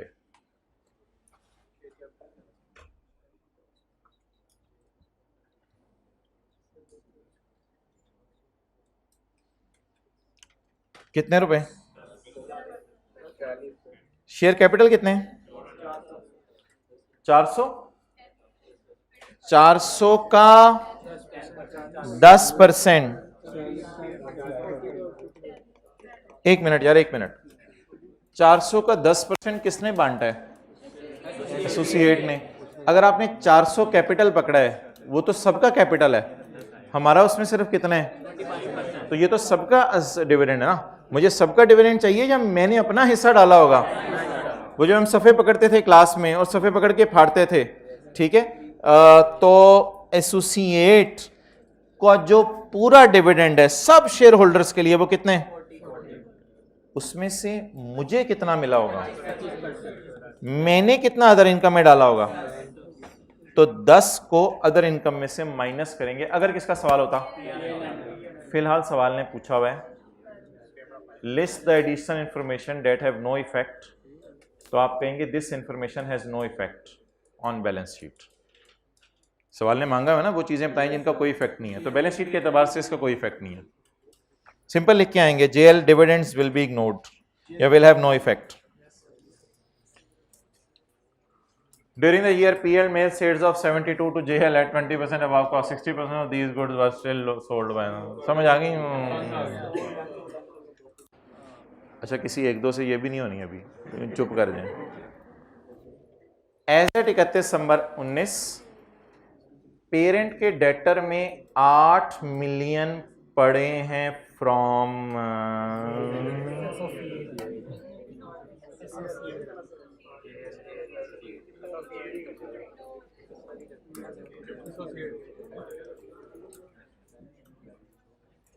कितने पड़े हैं किससे? तो इसकी लाइबिलिटीज में भी कितने पड़े हैं? नोट करें, इसके रिसीवेबल में 8 पड़े हैं, इसके लाइबिलिटीज में 8 पड़े हैं। कोई भी माई का लाल ले आए वो काट नहीं सकता, इनको कैंसिल नहीं कर सकता। क्यों नहीं कर सकता? क्योंकि एसोसिएट्स के आपस के लोन रिसीवेबल पेएबल भी कैंसिल नहीं होते, आपस के डेटर क्रेडिटर भी कैंसिल नहीं होते, क्योंकि उसको लाइन बाय लाइन ऐड नहीं करते, तो इसलिए ये कैंसिल नहीं हो सकते। करने की कोशिश ना कीजिएगा, आपका पेपर कैंसिल हो जाना है कॉलेज में। अच्छा, समझ आ गई बात? तो इसको क्या करना है? इग्नोर। तो किसके रिसीवेबल पेएबल कैंसिल होंगे? अच्छा यार, वैसे इतनी सी लाइन पेपर में लिखी होगी तो इससे आप एज्यूम कर लिया करेंगे कि दूसरे की नजर में पेएबल है। हाँ हाँ, इतनी सी लाइन का दूसरा मतलब ही सोचा करेंगे। एक कह रहा है रिसीव, कॉलेज कह रहा है फीस रिसीवेबल है, तो जाहिर बात है आप सोच रहे होंगे पेएबल, तो ये भी पेएबल। ओ यार खुदा के लिए तूने नंबर इधर रखे होते हैं, वो और बात है, हमारी गुडविल निकली नहीं अभी। अच्छा, तो गुडविल पे जो भी निकलेगी कितने % लगा देने? Minus NCI at fair value. Discount rate is, अच्छा ये डिस्काउंट रेट के ऊपर मैं बात करता हूं। एक एडजस्टमेंट हमारी रहेगी, आपको पता है ये वो होती है जो आई के पैसे पंगे देने के लिए टेस्ट करता है। आसान सी एडजस्टमेंट है, जरा आप इस एडजस्टमेंट को पढ़ लें और एक मैं सफा खोल के देता हूं तो ढूंढें उसमें से ये कौन सी वाली है। कराई भी है ये,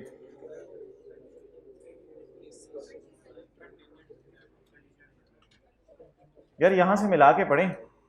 following considerations relating to buying of S are still unrecorded. S को खरीदा है अभी तक, ये चीजें नहीं रिकॉर्ड हुई।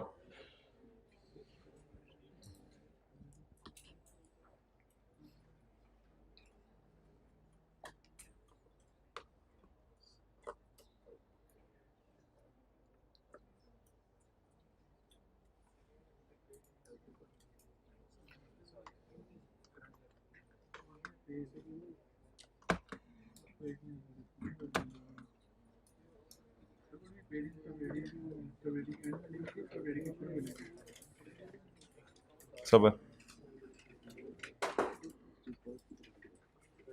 चलें भाई इसकी एंट्री करें, ढूंढ लें। सिनेरियो 5 है, 6 है, 7 है? 6 है। ट्राई करें इसकी एंट्री करने की।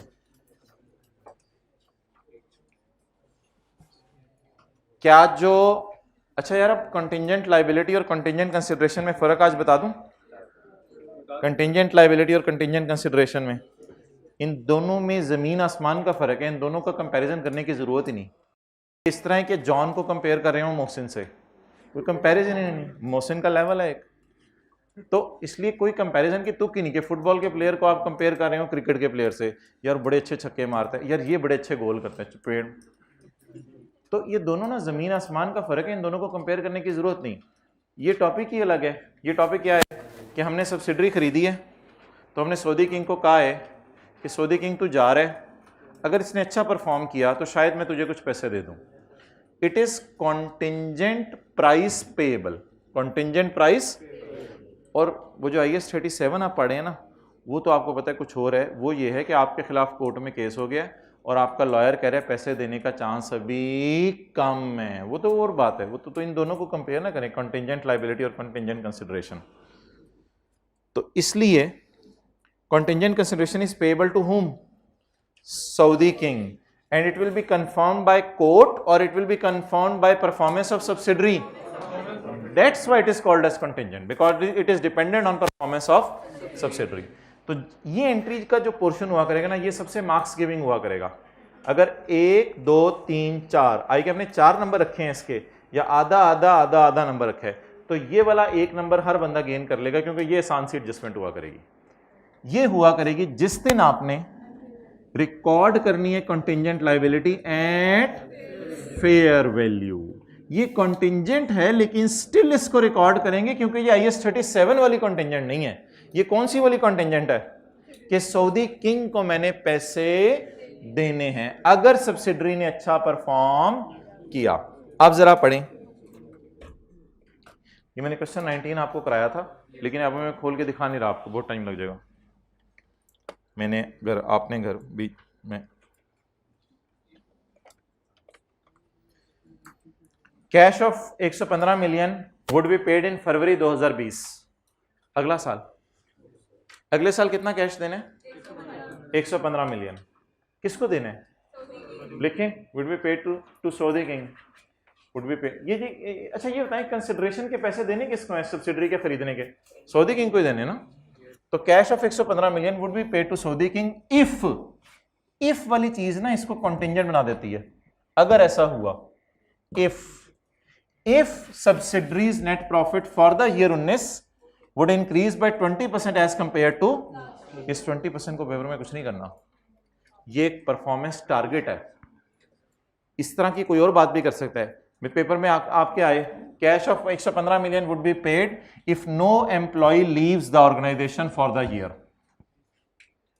Cash of 115 million would be paid if we are able to obtain export quota from government.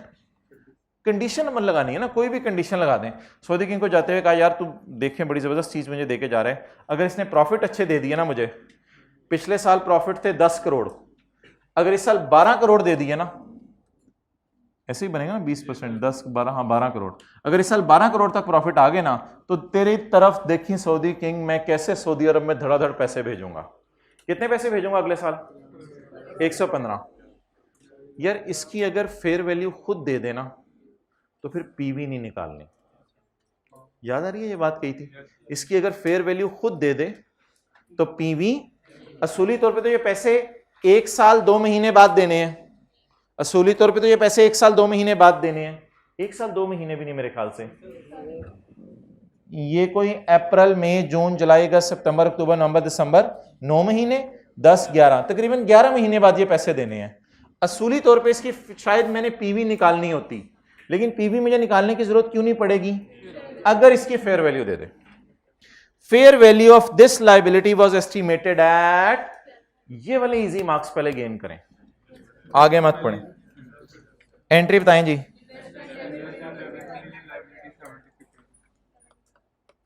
Investment debit, liability credit, contingent का लफ्ज छोड़ें, investment debit payable to Saudi king credit. ये एंट्री किस दिन होगी? यकम अप्रैल, नहीं यकम अप्रैल, एक्विजिशन डेट पे होगी, एक्विजिशन डेट पे होगी। ठीक है जी। इस दिन मैं क्या सोच रहा हूं, सऊदी किंग को कितने देने हैं? 70। नोट कर लें, यकम अप्रैल 19 की डेट डाल के। Investment debit, contingent liability credit. Year and पे आपने इसको रीअसेस किया करना है, और रीअसेस करके अगर लायबिलिटी कम करनी हुई तो खुश हो जाइएगा, अगर लायबिलिटी बढ़ानी हुई तो गम रिकॉर्ड कर लीजिएगा। डन। ईयर एंड पे अगर लायबिलिटी बढ़ानी हुई तो गम रिकॉर्ड कर लीजिएगा, लायबिलिटी कम हो गई तो, ऐसा ही होता है ना, बोझ कम हो जाए तो खुश होते हैं हम, और बोझ बढ़ जाए तो गमगीन होते हैं। Fair value of this consideration was 80 at year end, the set target has been achieved. Set target achieve हो गया है। आप बताएं मैं किस दिन खड़ा हूं? 31 दिसंबर 2000। भाईजान टारगेट अब मीट हो गया है। अब मुझे बता दें, ये 70 तो कोई पीवी टाइप चीज थी, उसकी पीवी मैंने डिस्काउंट रेट लेके क्यों नहीं निकाली? क्यों क्यों क्यों क्यों? क्योंकि फेयर वैल्यू गिवन थी। अब आप मुझे बता दें, मैं कोई अनवाइंडिंग ऑफ डिस्काउंट करूं या डिस्काउंट से मैं खेलना ही नहीं चाह रहा? वो सवाल वाला मुझे खिलवा नहीं रहा। क्यों नहीं खिलवा रहा? या तो मुझे कहता कि 70 नहीं देता और कहता पीवीज निकालो, वो तो मैं पीवीज निकालता इसकी, अभी तो मैं पीवीज निकाली नहीं, तो पीवी से खेलने की जरूरत ही नहीं। अब मुझे बता दें फरवरी में कितने पैसे मैंने देने हैं? 115। क्या ये कंफर्म हो गया मैंने 115 देने हैं? 70 पे लायबिलिटी क्यों बुक की थी? ऑब्वियसली साल का गैप था ना, कोई 10-11 महीने का गैप था, इसलिए 70 पे लायबिलिटी बुक कर ली थी। अब मुझे बता दें 70 पे लायबिलिटी बुक की हुई है, पे करने के टाइम पे मैंने कितनी पे करनी है? अब ये ना कहिएगा 1 महीना है इसको डिस्काउंट कर दें, इमटेरियल चीज होती है, महीने 1.5-2 को डिस्काउंट ना किया करें, छोड़े पड़े कि 1 महीने पर डिस्काउंट कर दें, यानी महीने बाद 115 देना है तो चलो 31 दिसंबर को कितना देना होगा, इन चक्रों में फिर पढ़ने की जरूरत नहीं। असल में डिस्काउंट उन फिगर्स को किया जाता है जिनमें कम से कम कुछ साल का गैप हो, तो इसलिए ऐसे डिस्काउंट करने की इसको जरूरत नहीं है। तो बता दें जी अब कितने पे लायबिलिटी बुक करें? जल्दी जल्दी 115 पर ले जाएं तो कितने से बढ़ाएं? ऊपर वाली एंट्री नीचे वाली एंट्री 45 और 40। अगर बैलेंस शीट का सवाल है तो सीआरई, और अगर पी एंड एल का सवाल है तो एडमिन एक्सपेंसेस में डेबिट कर देंगे। हाँ जी, करंट लाइबिलिटीज में डालेंगे ये, बिल्कुल करंट लाइबिलिटी में 70 जमा 45, नॉन करंट में ना डालो ना, फरवरी आ रहा है, फरवरी में पे कर देना।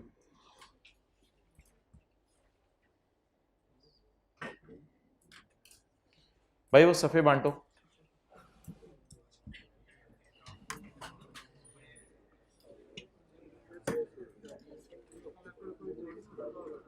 ये कम अप्रैल को जी जी जी जी करेंगे, हम खुद करेंगे भाईजान। ये दोनों एंट्रीज हो चुकी हैं या होनी है?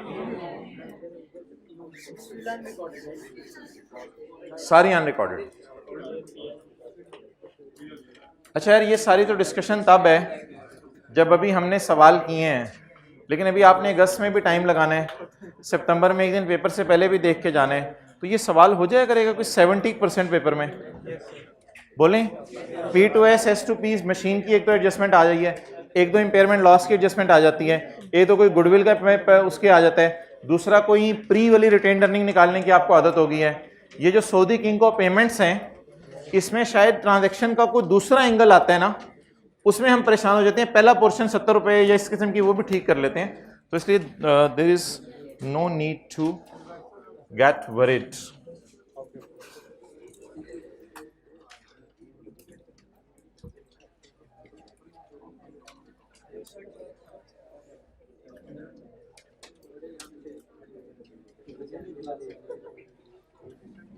ये ना वॉल्यूम 1 में है, वॉल्यूम 1 का सवाल है ये जो आपको बांटा है, पास पेपर का क्वेश्चन 14, पेज नंबर। अगर किसी के पास वॉल्यूम 1 है तो जरा पेज नंबर बता दें, क्योंकि मैंने वहां से नहीं खोला हुआ इसको।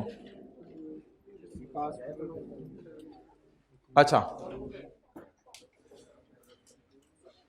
खामोश, कुछ भी नहीं है सवाल में। Zoc Incorporation is a multinational company. As a part of its vision to expand its business in South Asia, it purchased majority shares in a local company. Majority shares. तो Zoc हो गया पेरेंट और मोमिन क्या हो गई? Subsidiary. भाई marker, Zoc हो गया पेरेंट और ये हो गई सब्सिडरी। डेट ऑफ एक्विजिशन बता दें जी, जनवरी 1। सब्सिडरी के कितने शेयर खरीदे हैं? ये किसका शेयर कैपिटल है? ना ना ना, इसको, ये बात आपने सही की है, इसको ₹500 मिलियन कर लें, आखिर से 6 सिफर उड़ा दें। सब्सिडरी का शेयर कैपिटल, इसका मतलब है 50 मिलियन शेयर्स ऑफ ₹10 ईच। और सवाल बेजान सा है, जरा डिफरेंट तरीके का, इसलिए मैं आपको करा रहा हूं। अच्छा, परचेज प्राइस, असल में ना ये सऊदी किंग को दिए आपने पैसे। परचेज प्राइस किसको पे की होगी जरा बताएं? परचेज प्राइस शेयर्स की किसको पे की होगी? सऊदी किंग को। तो सऊदी किंग को जो पेमेंट है वो मुझे बता दें, 50 मिलियन शेयर खरीदे हैं या 50 मिलियन उसके टोटल शेयर हैं? उन 50 का कितना खरीदा है? 50 का 90, 45 मिलियन शेयर्स मैंने खरीदे हैं 30 रुपए के एतबार से। 13, ये एडजस्टमेंट अकाउंट में इन्वेस्टमेंट आ जाएगी 1350। Done. Price paid, purchase price paid obviously to Saudi king per share. Net assets of Momin limited as per 2006 की फाइनेंशियल स्टेटमेंट्स, 31/12/6 की फाइनेंशियल स्टेटमेंट्स है, ठीक है ना? सही है, शुक्र है। Net assets of Momin limited and fair value of net assets other than intangible of Momin limited.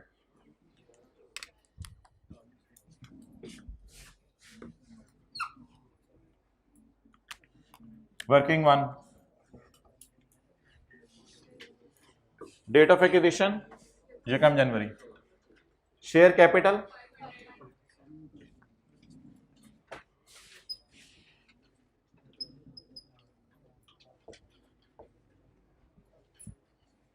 आपको याद है सब्सिडरी की बैलेंस शीट से पूरा शेयर कैपिटल उठाते हैं, बाद में इधर एनसीए को उसका हिस्सा दे देते हैं।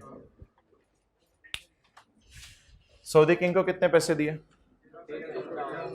1350। सबर में नोट करने का टाइम कर देता हूं।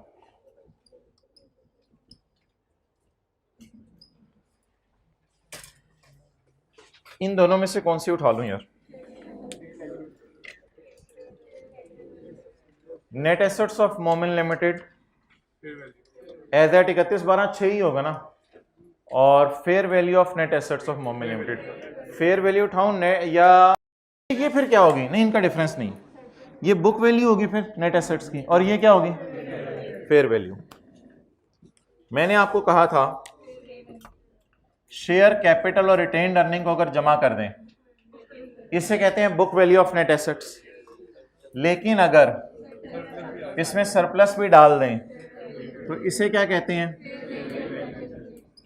अगर कभी पेपर में फेयर वैल्यू और बुक वैल्यू दोनों दे दे तो मुझे पता है दोनों का डिफरेंस सरप्लस होगा, लेकिन सवाल ने कोई ऐसा डेटा दिया नहीं कि मुझे सरप्लस निकालने की ज़रूरत पड़े, और ना सवाल ने ये बताया है कि बुक वैल्यू और फेयर वैल्यू का डिफरेंस किस वजह से है। ये कोई और बात है। ये कह रहे हैं फेयर वैल्यू ऑफ एसेट्स में इंटेंजिबल शामिल ही नहीं है, तो ये तो फेयर वैल्यू में थोड़ा मसला है, वो मैं बाद में सेट कर लूँगा। लेकिन जो फेयर वैल्यू मुझे गिवन है इस वक्त, उसमें और बुक वैल्यू में डिफरेंस की वजह शायद कोई बिल्डिंग हो जो रीवैल्यू हुई हो, शायद कोई लैंड हुई जो रीवैल्यू हुई हो, शायद कोई और चीज़ हो जो रीवैल्यू हुई हो। मुझे रिक्वायरमेंट में सिर्फ उसने ब्रांड का टी काउंट मांगा हुआ है और गुडविल का टी काउंट मांगा हुआ है, बस। तो इसलिए बाकी डाटा वो मुझे दे नहीं रहा। चाहिए था कि इन दोनों में मुझे बताता कि रीवैल्यूएशन सरप्लस किसका है, लेकिन शायद सवाल वाले ने ये मुझे बताना पसंद नहीं किया कि रीवैल्यूएशन सरप्लस किसका है। खैर है, नहीं बताएगा कोई मसला नहीं। 1100 को ले लें फिर। Fair value of net assets 1100। Retain earning सवाल में गिवन नहीं है, इसलिए शेयर कैपिटल का चार्ट डालना है, कुछ भी नहीं करना। काश रिटेन अर्निंग गिवन होती तो नेट एसेट्स की बजाय में शेयर कैपिटल रिटेन अर्निंग जमा करके खुद ही निकाल लेता नेट एसेट्स, लेकिन नेट एसेट्स होते हैं एसेट्स माइनस लाइबिलिटीज। या तो पेपर में एसेट्स माइनस लाइबिलिटीज दे देगा या share capital plus retained earning plus revaluation surplus दे देगा। Momin limited has an established line of product under the brand name Badar. वो जो ब्रांड इंटेंजिबल्स के अलावा वाले एसेट्स हैं ना, तो इंटेंजिबल्स अब कौन से हैं? On behalf of parent a firm of specialist have valued the brand name at 100 million. ये लाइन पढ़ के बताएं ब्रांड की बीवी क्या है? मोमिन has a brand. Has a brand का क्या मतलब है? परचेज होगा या खुद बनाया होगा? Has a brand. Has a brand से तो जाहिर खुद लग रहा है खुद ही बनाया होगा, तो हैज अ ब्रांड से मुराद बीवी कितनी आ गई? ऑन द बिहाफ ऑफ जोक a firm of specialist has valued the brand at 100 million. Fair value, रुक जाएं, BV, fair value, entry. Fair value को सेट कर लूं? फेयर वैल्यू में इंटेंजिबल्स नहीं ना डाले हुए, उसने डालने चाहिए थे। फेयर वैल्यू को सेट कर लूं, एंट्री बताएं, brand debit revaluation surplus in working 1 credit. ये मेरे क्या आ गया? ब्रांड का। अब मेरे ख्याल से अल्लाह का शुक्र है मेरे fair value of net assets बड़ी जबरदस्त हो गई है। कितनी हो गई है? 1200। डबल एंट्री पूरी करा दें। टी काउंट बना दूं या बैलेंस शीट के मुंह पे ब्रांड लिख के ऐड कर दूं? सवाल ने मांगा क्या? टी काउंट वर्किंग 1 से कितना? 100। बीवी 0, फेयर वैल्यू 100, दोनों का डिफरेंस जबरदस्त है यार। ये तो सवाल मुक गया। इसकी लाइफ कितनी है? 10 साल। अगली एंट्री बता दें, रफ वर्किंग में बता दें अगली एंट्री। एसआरई डेबिट और brand credit. 100 divided by 10 is equal to 10। ये तो एसआरई में जानी है एंट्री या वर्किंग 1 में? लेकिन ब्रांड अकाउंट में तो जाएगी ना। अमोर्टाइजेशन 10। अच्छा, मुझे लग रहा है ये आप कंसोलिडेटेड बैलेंस शीट का मुंह बना रहे हैं। पता नहीं आपको क्या लग रहा है, मुझे लग रहा है कंसोलिडेटेड बैलेंस शीट का मुंह बना रहे हैं। 100 माइनस 10, लेकिन किस फॉर्म में, टी काउंट फॉर्म में या प्लस माइनस में? हम तो ऐसे करने की आदत है हमें, लेकिन ऐसे कर रहे हैं हम क्योंकि सवाल में लेजर अकाउंट मांगा है। It is expected at benefits will spread equally. ठीक है जी, खत्म हो गया यार सवाल। इसने an impairment test of goodwill and brand was carried out on 31 December which indicated an impairment of 50 in the value of goodwill. Allah का शुक्र है हमारा ब्रांड इम्पेयर नहीं हुआ। अब मुझे बता दें कि गुडविल मैंने निकालनी है, वो निकालूंगा तो इम्पेयर करूंगा ना। ना ना ना ना माय डियर, आगे ना पढ़ो, सवाल वाले ने पंगा डाला है, अगले साल का डेटा दे दिया है, अगले साल का डेटा दे दिया, आगे ना पढ़ो, पहले 31 12 17 मुझे कर लेने दो जी।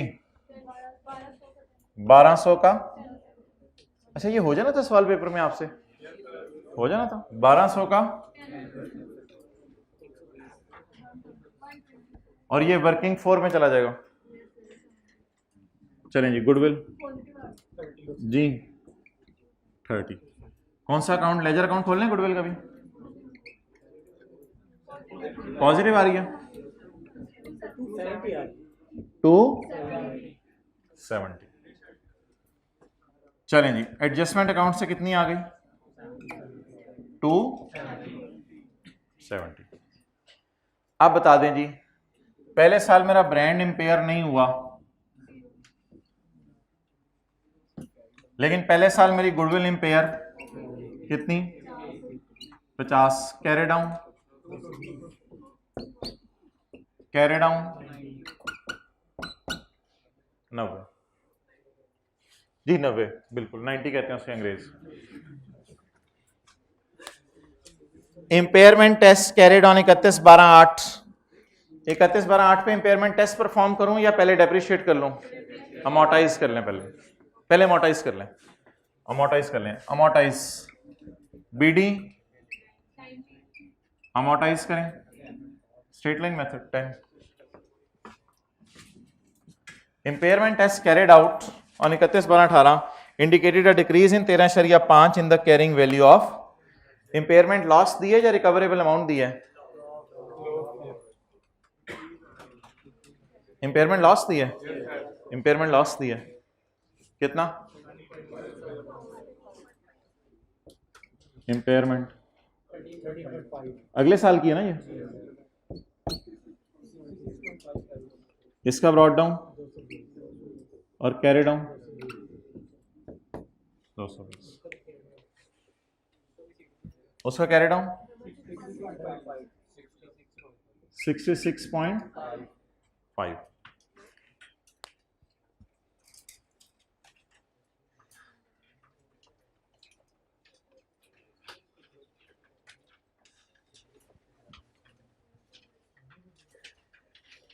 हो जाना था ये सवाल में से पेपर में, आधा आधा हो जाना था, आधा आधा आधा आधा भी नहीं होना था बबलू तेरे से,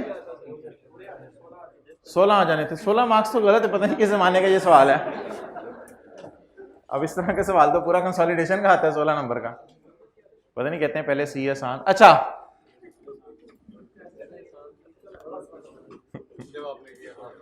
नहीं, पहले सी आसान नहीं था, पहले पता ही नहीं होता था आना क्या पेपर में। अब तो बैलेंस शीटें बनी होती हैं, वहां से फिगरें उठानी होती हैं, डालनी होती हैं। पहले तो इस तरह के सवाल आए होते थे, कभी इस तरह का, अगली दफा कोई दूसरे कुछ इस तरह। नहीं पहले सीए आसान नहीं होता था, अब तो पहले हाँ हाँ अच्छा अच्छा अच्छा अच्छा।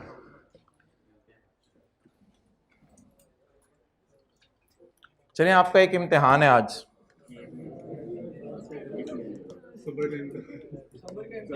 यारा इधर ला, इधर ला, ये इधर।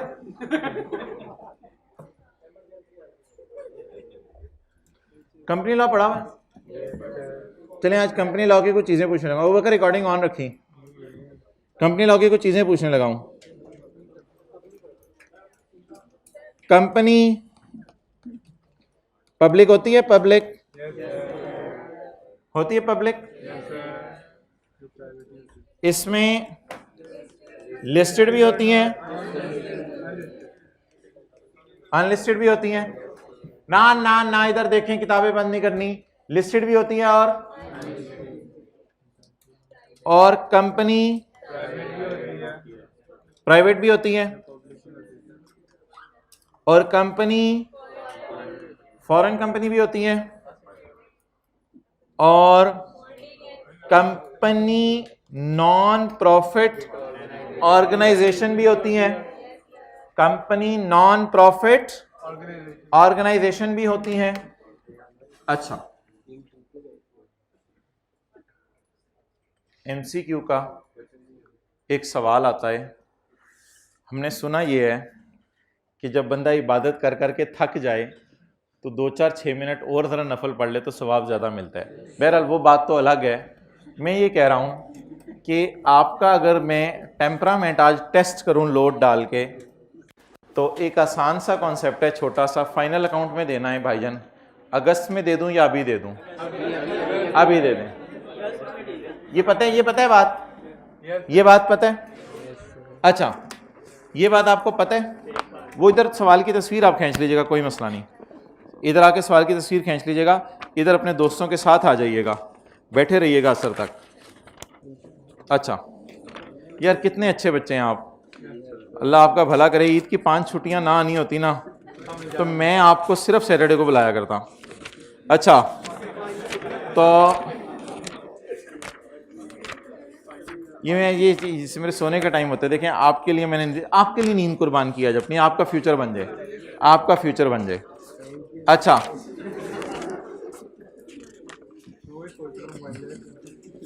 बन जाएगा इंशाल्लाह, बन जाएगा।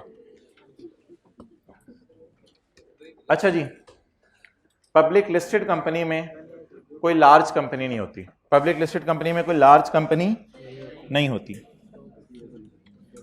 इसमें लार्ज साइज भी होती हैं और मीडियम साइज भी होती है। ठीक है, ये मजा आता है ऐसी बातें करने का जब बंदा रनिंग में आया हो सुबह से। प्राइवेट कंपनी में नहीं, जो मैं बताऊंगा, लार्ज साइज कंपनी भी होती है, मीडियम साइज कंपनी भी होती है, और स्मॉल साइज कंपनी भी होती है। फॉरेन कंपनी में चपेट मारूंगा तुझे, इधर देख। फॉरेन कंपनी में बोले बोले बोले बोले लार्ज साइज कंपनी भी होती है और मीडियम साइज कंपनी भी होती है, और नॉन प्रॉफिट ऑर्गेनाइजेशन में लार्ज साइज कंपनी भी होती है और मीडियम साइज कंपनी भी होती है। क्लियर हो गया? चलें जी, क्या लिस्टेड कंपनी में कोई कंपनीज की टाइप्स हैं? इसका लिस्टेड होना ही इसको आसमानों पे पहुंचा देता है। अनलिस्टेड में लार्ज और मीडियम, प्राइवेट में लार्ज, और बाकी सब में लार्ज मीडियम। कपड़े नहीं लेने आए दुकान पे, लार्ज दे दें, मीडियम दे दें, स्मॉल दे दें, डबल एक्स नहीं है इधर। ये double double double listed. Page number कौन सा जिगर? 496। अच्छा, ये मैं आपको तस्वीर खींचने दूंगा, इसकी कुछ जरूरत नहीं है। ये तस्वीर लेके आपने घर वालों को क्या दिखानी है, छोड़ें। 496। मुझे ये लगता है कि कल मैंने इसकी तैयारी करते हुए घर में इसको खोला था। अल्लाह आपका भला करे, अगर मैंने फाइनल अकाउंट खोला और यही सफ़ा निकल आया ना, अरे अखीर हो गई ये सफ़ा। इसका मतलब मैं घर से तैयारी करके आया हूँ, कल यही सफ़ा खुला हुआ है। ज़बरदस्त जी। ये चैप्टर नहीं है, ये एक पेज है, ये एक पूरा एहसास है। आप वेयर वर यू,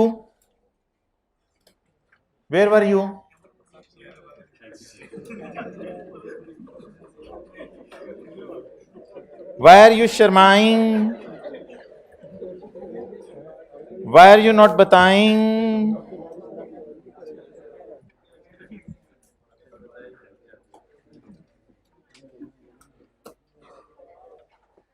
यार खीर सारे बैठे हुए हैं, मैं इतना खुश हो रहा हूं कसम से, इतने फ्यूचर की फिक्र है। अल्लामा इकबाल इधर होते हैं ना।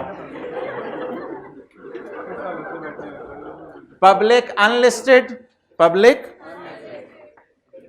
प्राइवेट, अभी एक नगमा बनाएंगे तो याद हो जाएंगी चीजें। पब्लिक अनलिस्टेड, वो आ रहा है नहीं, तू ना बना, public unlisted, private, foreign. Large suit या medium suit, large suit, medium suit, small suit, large suit, medium suit. Okay,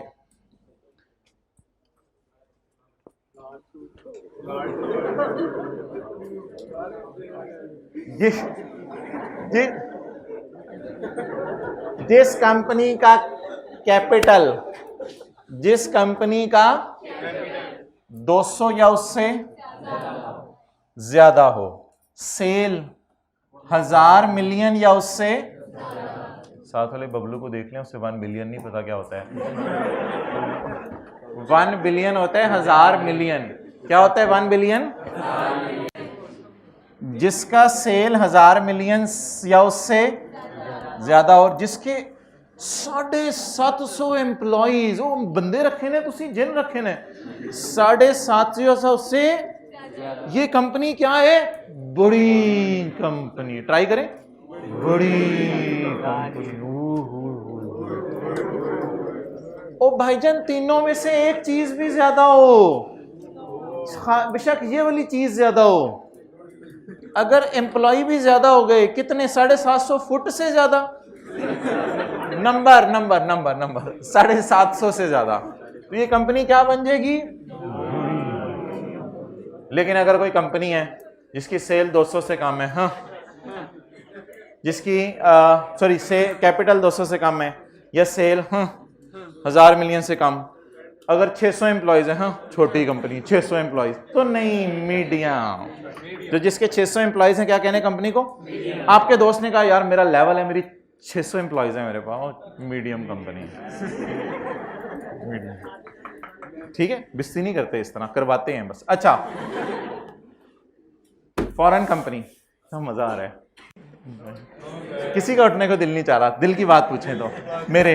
अच्छा, फॉरेन कंपनी कब लार्ज बनती है?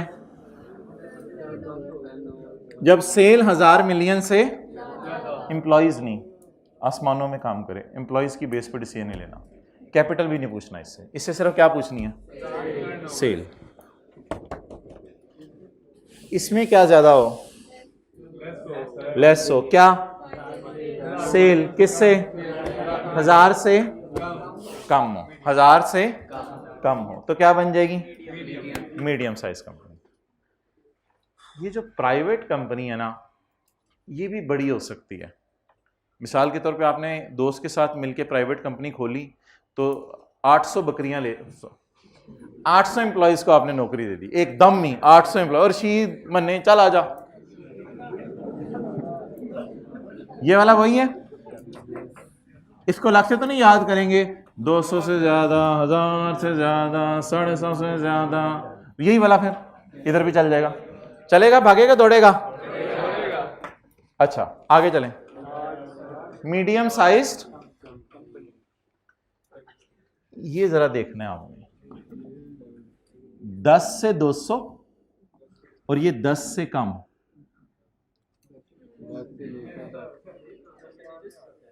100 से 1000 मिलियन, 100 से कम, 250 से 750, 250 से कम। क्लियर होगी बात? अच्छा, अब एक चीज छोटा सा जिस पे मैंने आपको फोकस करवाना है, इन तीनों के दरमियान ना एंड है, इन तीनों के दरमियान क्या है? एंड है, और इनके दरमियान भी एंड है, और इन तीनों के दरमियान क्या है?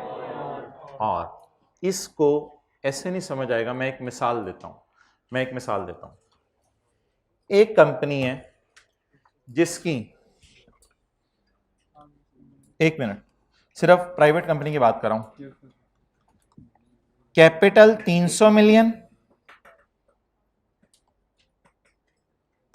Cell 900 million, employees 500।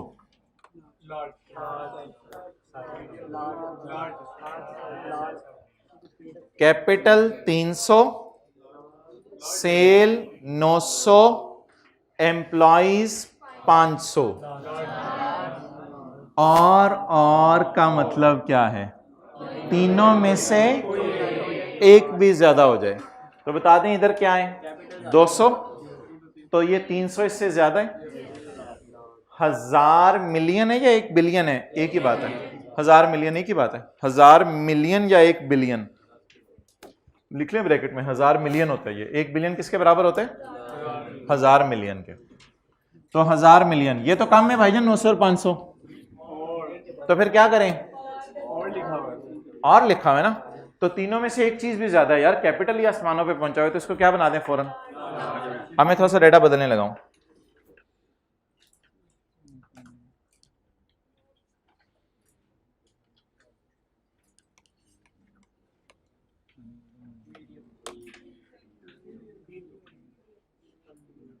वन 190, 900 और 50। पहले जरा इधर देखें, 190 नहीं, 900 नहीं, 500।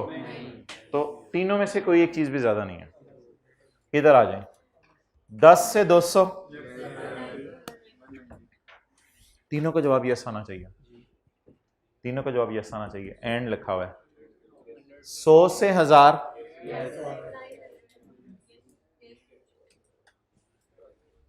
250 से 750, तीनों का जवाब क्या आ गया? यस। अगर तीनों का जवाब यस आए तो क्या बन गई? मीडियम। एक मिनट, अब अगली चीज मुझे बताएं। अगर एक कंपनी है, यहां पे ना, अगर एक कंपनी है वो कहती है कि मेरा कैपिटल है 3 मिलियन, मेरी सेल है, ये सारी प्राइवेट कंपनीज हैं, मेरी सेल है 150 मिलियन और मेरे एम्प्लॉयज हैं 120। 3, 150 नहीं। एक मिसाल मैंने आपको कल देनी है, 3, 90 और 120, तो क्या बन गई? स्मॉल। अब इन दोनों के दरमियान एक थिन लाइन है, उसकी मिसाल इंशाल्लाह मैं आपको कल दूंगा। खत्म करते हैं, बस करते हैं। हल्का फुल्का ये समझ आ गया वैसे? हल्का फुल्का अभी हमने ये कंप्लीट नहीं किया, ये इंशाल्लाह कल कंप्लीट कर लेंगे। एक मिनट, वन बाय वन। इधर कैमरा करो, इसकी तस्वीर खींचे, करेंगे इंशाल्लाह, बात करेंगे। इधर आके भी तस्वीर खींच सकते हैं, इधर लाओ।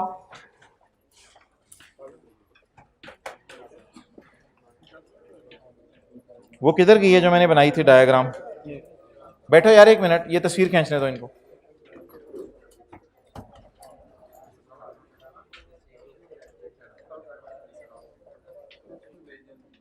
चलें जी, कल स्टैंडर्ड का कौन सा पार्ट लाना है? पार्ट बी ले आइएगा।